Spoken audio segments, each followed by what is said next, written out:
안녕하세요, 하이드입니다. 하이엄. 자, 성공과 부를 위한 사주 비법이라고 말하면서 사주로 뼈 때리는 영상입니다. MBTI별 시무 10조라는 영상이 있던데 그걸 너무 재밌게 봐서 천간별 특징으로도 조언을 풀어보면 좋을 것 같더라고요. 사주는 사주팔자니까 8글자로 만들어 봤습니다. 그래서 시무 8조. 10개 다 하기 귀찮아서 2개 뺀 거 아니고요. 적천수라는 책에 나와 있는 내용을 기반으로 현대적인 해석을 덧붙였다고 핑계를 대면서 팩트로 접해는 그런 건데, 뭐 단식은 단식이니까 그냥 재미로 보세요.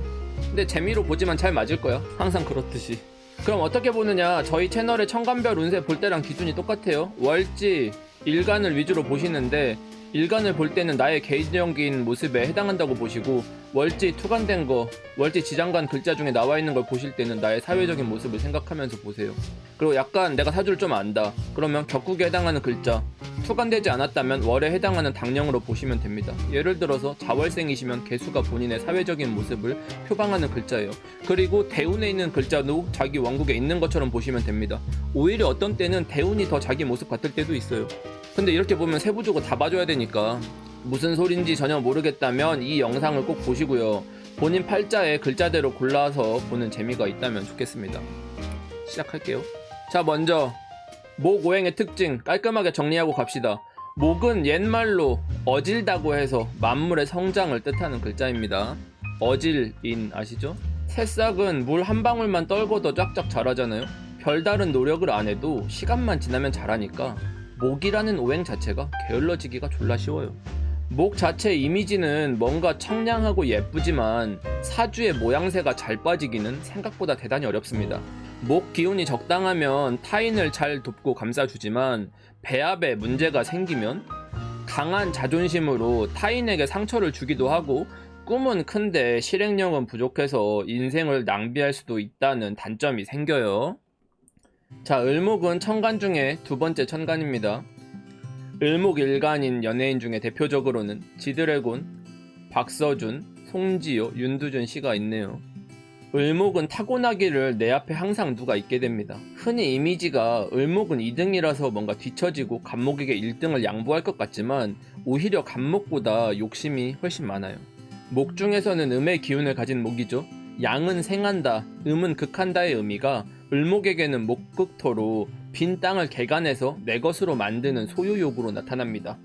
을목이라는 건 간목을 계승해서 간목이 목표한 바를 이뤄냈다는 의미이기도 해요. 그럼 을목이 부자로 잘 먹고 잘 살려면 어떻게 해야 하는지 적천수 비결을 통해서 배워보도록 합시다. 자, 하나, 실행하기 전에 지레 겁먹거나 꺼려하기 금지. 쫄보죠. 둘, 어린 나이에 보이는 재능 믿고 천재라는 둥 김칫국 마시기 금지. 셋, 당장 해야 하는 오늘 일을 미루거나 타인에게 의존하는 행동 금지. 넷, 친한 사람 앞에선 활발하고 낯선 사람 앞에서는 정색 금지. 낯가림 심하다는 뜻이죠. 다섯, 다 해결해 주지도 못할 거면서 어려움에 처한 사람 보면서 감상에 젖거나 눈물 한 방울 금지. 여섯, 선생님이나 부모님, 선배 등등 다 똑같은 믿지 못할 사람들이라고 세상에 대해서 나보다 앞선 사람들에 대한 대놓고 불신하기 금지. 일곱, 남몰래 머릿속으로 미리 이별이나 끝 같은 경우의 수 생각하는 것 금지. 여덟, 주변 사람 의식하고 스스로 부족하다고 생각해서 미래에 대해서 항상 불안해하거나 이번 생을 글렀다고 매일매일 절망하는 것 금지. 해설할게요. 첫째, 을목수유. 을목은 비록 보기에는 연약해 보이고 부드럽지만 할 수 있는 역할이 많습니다. 그래서 겉은 약해 보이지만 의외로 강강약약으로 자기 소신이 분명히 있고, 또 어떤 일이 생겨서 상대방과 부딪힐 때는 겁없이 강하게 부딪히는 특징이 있어요. 하지만 일상 속에서는 타인과 다투지 않으려고 하고 주변에 맞춰서 처신하고자 하는 경향이 되게 강합니다. 그래서 이게 드러나지가 않아요. 그래서 심하면 이거를 실행하지 않고 머릿속으로 막 싸우고 다투고 생각만 많은 사람이 될 수가 있습니다. 둘, 규양해우. 을목에게 규양이라는 건 능히 미토를 베어낼 수 있다라는 뜻이에요. 미토처럼 생겼죠. 해우라는 건 축토를 풀어낼 수 있다는 뜻이에요. 축토처럼 생겼죠.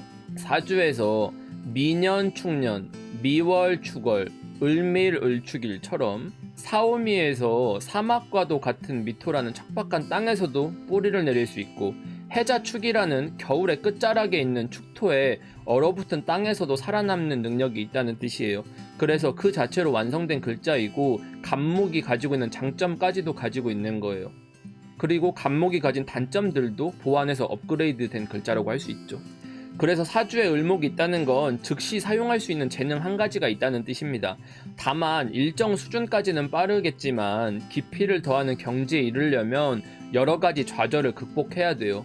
을목은 계속해서 타인에게 인정받으려고 노력을 많이 합니다. 학창 시절을 보면 주변에서 잘한다 하면 샤프심도 먹고 먹물 같은 것도 찍어 먹고 이상한 장기자랑 같은 것도 나가고 흐뭇해하는 친구들이 있거든요. 그런 분들 자중하시고, 일찍 피는 꽃이 빨리 지는 법이니까 소년급제라든지 초년에 작게 성공하는 것을 경계하셔야 성공할 수가 있겠죠. 셋, 회정포병. 을목은 회정, 즉 내면으로는 정화를 이해하고 외면으로는 포병, 병화라는 것에 보호를 받아야 된다. 내면으로는 정화를 두고 외부로는 병화를 둬라, 이 뜻입니다. 문제는 병정화라는 게 천간에 있게 되면 수국화의 위험이 늘 있게 돼요. 글자들이 서로 다투지 않고 얌전히 있어야만 서로 이해하고 보호할 여력이 있겠죠. 을목이 목생화가 어려운 상황이 되면 자기 생존에 위협이 있기 전까지는 실행력이 많이 떨어져요. 당장 생존에 문제가 없다면 세워라 내워라 늘어질 수가 있게 되는 거예요. 사주가 수국화하지 않고 병정화를 잘 갖춘다면 아무리 큰 어려움이 닥쳐도 능히 이겨낼 수가 있습니다. 넷, 과봉승후. 을목이 병정화를 조화롭게 갖추면 만인을 이해하고 아우르는 대인배가 됩니다.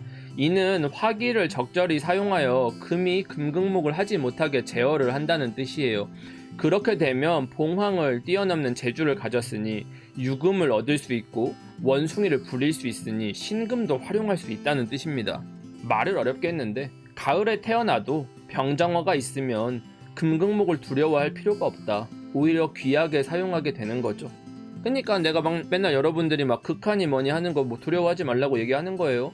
보통 을목이 강한 금을 만나거나 을유일주라든지 유월을목이라든지 하면 절목이라고 해서 목의 형체를 유지하지 못하고 약해지는 단점들이 있다고 보통 표현을 하죠. 화를 통해서 금을 제어를 한다면 오히려 그 금이라는 게 좋은 역량으로서 발휘가 된다, 이렇게 보시면 될 것 같아요. 하지만 화가 지나치면 목 기운을 앗아가니까 형체가 유지하기가 어렵겠죠. 재능이 오래가지 못하는 문제가 있게 되는 것을 항상 주의를 해야 됩니다. 다섯 번째, 허습지지. 허습은 물기가 없는 텅 비어있는 땅입니다. 해월, 자월, 추걸이라는 겨울에 해당하는 시기예요. 을목이 수기가 강하거나 한습한 겨울을 만나면 마음이 얼어붙어서 우울증, 조울증과 같은 상태에서 벗어나기가 힘들어요. 자신은 늘 혼란스러우니까 나의 상황에 대해서 타인에게 설명하려 하고 자신을 이해해달라고 바라게 됩니다. 하지만 다른 이들의 마음은 나와 같지 않으니까 평생 이해받지 못한다는 마음에 트라우마가 생길 수도 있고 심하면 고립돼서 살아갈 수도 있게 돼요. 여섯 번째, 기마여구. 기마여구라는 건 한겨울에 오화라는 말에 올라타도 안심할 수 없다, 이런 뜻입니다. 오화라는 건 화 중에서도 가장 뜨거운 열기를 가진 기운이에요. 사오미라는 여름에서도 가장 강렬한 에너지를 가진 글자입니다. 그래서 오화를 왕지라고 하죠. 하지만 이런 오화가 있어도 한겨울에는 사주가 병정화를 갖추지 못하면 따뜻해질 수는 없다, 이 뜻입니다. 메마르고 한기가 가득한 마음이 해소되지 않으니까 이러한 마음의 짐을 가지고 누군가를 믿거나 의지하지 못한 채로 살아가게 돼요. 의심이 많은 것이 마음의 병을 만드는 게 바로 을목입니다. 7. 등라개갑. 등라개갑은 참 좋은 말이죠. 사주를 잘 몰라도 한 번쯤은 들어보셨을 거예요. 적천수에 나오는 문장입니다. 을목이 갑목을 타고 올라간다는 뜻을 가지고 있어요. 이걸 가지고 인터넷을 보면 흔히 누군가의 기대에 기생한다고 표현을 많이 하더라고요. 근데 을목이 기생충도 아니고 사실 을목이 누군가한테 기생을 잘 안 해요. 오히려 믿고 기댈 수 있는 사람이 없으면 없었겠죠. 왜 사람들이 이런 1차원적인 해석을 하는지 이해가 잘 되지는 않아요. 특히 을목은 늘 외롭고 누구를 믿지를 못하기 때문에 의지하려고 한다기보다는 혼자 하려고 하는 경향이 되게 강합니다. 하지만 갑목이라는 자기 짝 믿을 수 있는 이가 생긴다면 염세적인 을목의 삶에서 하나의 꿈과 희망이 생기는 거니까 긍정적인 측면이 부각이 되는 거예요. 자, 8번째, 가춘, 가축. 가춘은 봄, 여름, 가을, 겨울 4계절이 지나도 을목의 꿈이 시들지 않는다는 거예요. 을목은 영원히 꿈꾸며 사니까 어찌 보면 희망적이고 나이 들지 않는 피터팬처럼 보이지만 비현실적인 이상세계를 말할 수도 있거든요. 목이라는 글자 자체가 자신의 모습보다 주변 환경을 잘 활용해서 살아가야 하잖아요. 그래서 혼자 살아가기가 정말 어렵습니다. 앞서 말한 여러 조화로움을 갖추어서 어떤 환경이라도 굴하지 않는 힘이 있어야 합니다. 자, 여기까지 오행별, 천간, 글자별로 보면서 부자 되려면 어떻게 하는지 알려드렸어요. 사주에서 가장 어렵다는 3가지 책 중에서 적천수 공부도 본의 아니게 하신 거예요. MBTI보다 더 소름 돋게 맞을 수가 있고 사주로도 얼마든지 깊게 들어갈 수가 있습니다. 결국 오행에서 갑을목은 생명을 탄생시키고 병정화는 이를 발전시키고 경신금은 이를 수확하고 임계수는 저장을 합니다. 무기토는 왜 없냐고요? 무기토는 이 모든 곳 사이사이에 그 역할을 하는 규칙으로 작용을 하고 있으니까요. 본인 사주 천간의 4글자 구성을 보시고 개인적인 나로서의 모습은 일간, 사회적인 나의 모습은 월지 또는 월지에서 투간된 글자, 그리고 각기 육친의 모습에 따라 사주에 있는 글자들을 살펴보세요. 여러분들이 조금 고수가 된다면 지지 속에 들어있는 천간인 지장간도 응용해서 보실 수 있을 텐데 그런 노하우는 차차 알려드리도록 할게요. 모르겠으면 그냥 이거 보시고요. 오랜만에 이론을 다뤄서 조금 어려울 수도 있겠지만 최대한 재밌게 꾸며봤는데 어떠셨나요? 복채는 구독과 좋아요, 댓글로 받도록 하겠습니다. 얼만큼 재밌었는지 의견을 많이 주시면 좋을 것 같아요. 시청해주셔서 감사합니다. 빠이염.